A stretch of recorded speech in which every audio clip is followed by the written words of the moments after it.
أصدقاء جزائر هوب وكل المستمعين مساء الخير إن شاء الله راكم ملاح les amis de Jazair Hope et tous les présents bonsoir, j'espère que vous allez bien. Aujourd'hui je reviens avec une vidéo à propos de Rachid Nekez et comme vous pouvez voir dans le titre voilà la bande déroulante en bas en rouge, Nekez parle à nos jeunes avec les mots de l'ennemi. نكاز يخاطب شبابنا بكلام العدو. Pourquoi je dis ça? Parce que hier il a publié la vidéo هذه. Rachid Nekez raconte la malédiction des 4 accords d'Alger, Palestine, Mali, Sahara, Irak et Iran. كي تسمعوا la vidéo هذه خوتي خواتاتي, vous allez vous sentir très très mal parce que il dit quelques vérités historiques. Il les mélange avec son opinion, et il met dedans des choses extrêmement fausses et dangereuses, et la finalité, vous allez vous en sortir désespéré. Alors là, les jeunes qui ne comprennent pas la politique, il va les pousser à haïr le pays. Donc, j'ai analysé la vidéo d'Yalo Hadia. Je vais vous montrer comment je l'ai analysé rapidement, parce que normalement, ça demande beaucoup de temps. Je vais vous montrer comment analyser des vidéos d'une manière rapide, ok? Et après, je vais vous donner la preuve. Donc, dans la deuxième partie de la vidéo, je vais vous donner une preuve de ce qu'il dit qui est extrêmement faux et dangereux. Donc, je vais vous montrer d'abord comment j'analyse la vidéo. Je vais partager une autre page. Donc, voilà. Toujours ChatGPT. Vous pouvez le faire sur DeepSeek parce que ChatGPT, les Israéliens ont utilisé DeepSeek. Donc, la question que j'ai posée à ChatGPT, après je vais vous donner la preuve, donc patientez avec moi.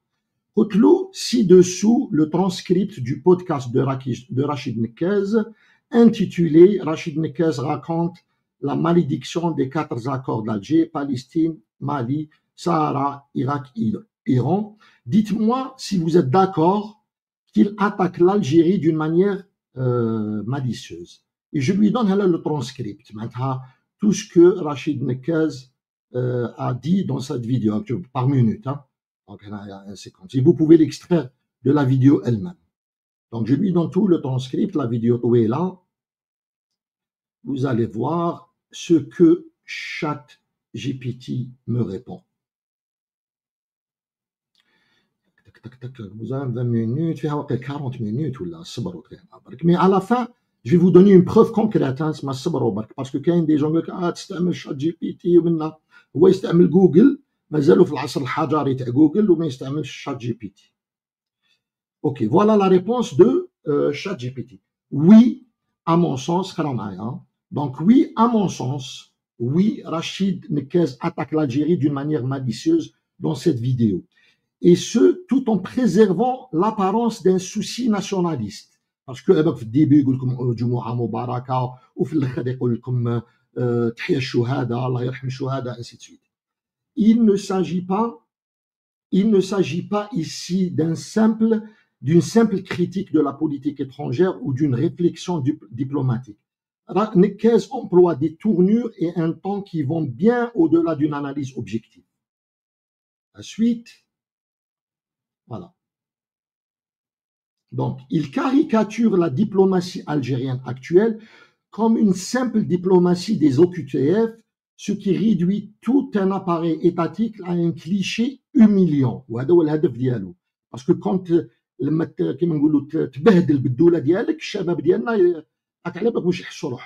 il accuse directement les diplomates algériens d'être des exécutants sans honneur ni vision.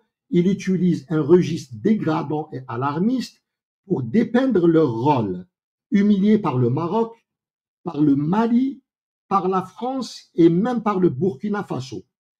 Il enfonce le clou en appelant à ne plus signer d'accord à Alger, comme si le simple fait que des processus diplomatiques échouent ailleurs remettait en cause la légitimité de la capitale, ce qui est absurde du point de vue institutionnel. Il rajoute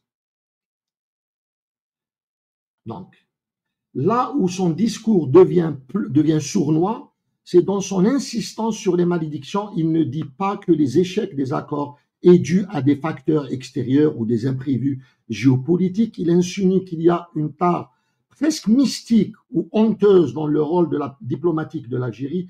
Il use de cette narration pour cultiver un sentiment d'autodénigrement collectif. معناتها باش الشعب يولي يكره روحه ويولي يكره الدولة ديالو ويكره الآخر. خواتي صبروا, je vais vous donner la preuve, hein, parce que là vous allez me dire que c'est ChatGPT. Là je vais vous donner la preuve. صبروا يرحم والديكم ما نطولش. Donc, l'autodénigrement collectif. Enfin, ces critiques contre l'attaque du 7 octobre sont encadrées par une rhétorique où il accuse l'Algérie d'avoir fait une erreur diplomatique en soutenant le Hamas, tout en minimisant en réalité la violence du contexte colonial que vit la Palestine. Il semble vouloir marquer des points auprès de l'opinion occidentale plus que construire une analyse sincère. Raho et B, Raho il fait coucou l'opinion occidentale. Voilà. À mes yeux, ce discours n'est ni naïf ni mal informé. Il est délibérément structuré pour rabaisser le pays, susciter la honte, désacraliser les fondements de sa politique étrangère historique. Il s'adresse à une audience algérienne avec l'ambition non de la mobiliser, mais pour la décourager et la désorienter. هذا ChatGPT واش يقول وانا دوك راح نعطيكم une preuve parce que الفيديو فيها 40 minutes تقدروا تحكموا n'importe quel point وتاتاكيوه mais انا je vais vous donner une preuve spécifique. OK, donc on va revenir à la vidéo de monsieur Nekaz et on va écouter à partir de la minute 20, à partir à peu près de la minute 20-57 ولا اسمعوا معايا واش يقول.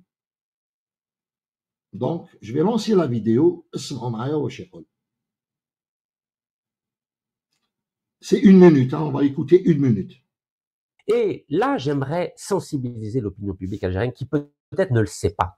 Il faut savoir que depuis les accords d'Oslo de 1993, l'autorité palestinienne, c'est-à-dire qui gère la partie nord de la Palestine, c'est-à-dire la Cisjordanie, elle reconnaît l'État d'Israël, cette autorité palestinienne.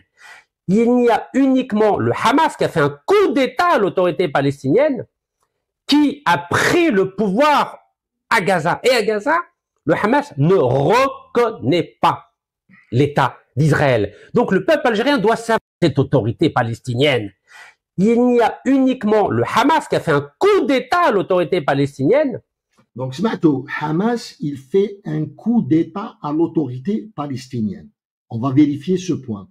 Est-ce que Hamas a fait un coup d'État à l'autorité palestinienne? Regardez ça, khawti khwatati.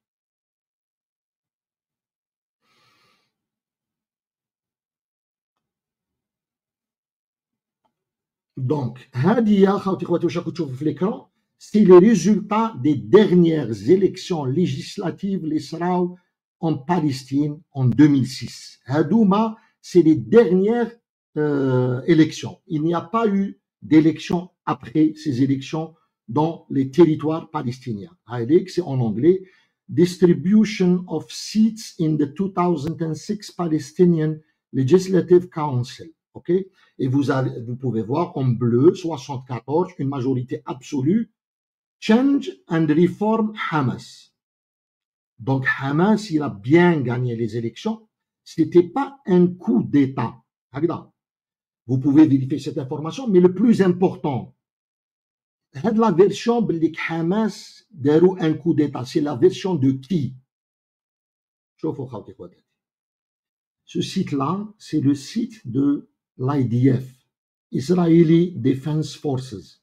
Donc, هذا الموقع تاع القوات الدفاع الإسرائيلية. واش يقولوا في هذا السيت هذايا؟ يقولوا اكزاكتومون واش راهو يقول نكاز. Et c'est pour ça قلت لكم باللي نكاز parle à nos jeunes avec les mots de l'ennemi. نكاز يخاطب شبابنا بكلمات العدو. نقراو واش يقول كما تشوفوا في l'écran. Depuis que le Hamas a pris le contrôle de la bande de Gaza, lors d'un coup d'État en 2007. Le groupe dirige Gaza d'une main de fer. Il contrôle tout et ne cache pas le fait qu'il utilise la violence. Donc, M. Nekez, malgré que les élections ont été gagnées par Hamas, et c'est les dernières élections qui ont eu à Gaza, il dit que Hamas a fait un coup d'État, où là, il gère la bande de Gaza avec un coup d'État, et c'est exactement les paroles ou la version officielle d'Israël. C'est exactement la version officielle d'Israël. Donc voilà, une autre preuve que Rachid Nekez est Michel louche, il est en stratégie, il est en missionnaire en Algérie. Il a un objectif très très louche. Et je le défie encore une fois de venir discuter sur la plateforme de Jazeera Hope parce que ces derniers temps, il ne fait des interviews qu'à des plateformes extrêmement louches, qui m'a Sud Radio, qui est une plateforme de l'extrême droite. Donc voilà, je pense que le message est passé. Nekez est en train de manipuler nos enfants pour leur inculquer les versions du sionisme international. Voilà, dites-moi ce que vous en pensez dans les commentaires et je vous dis peut-être, mais peut-être, normalement à demain avec un autre live très très intéressant. Voilà.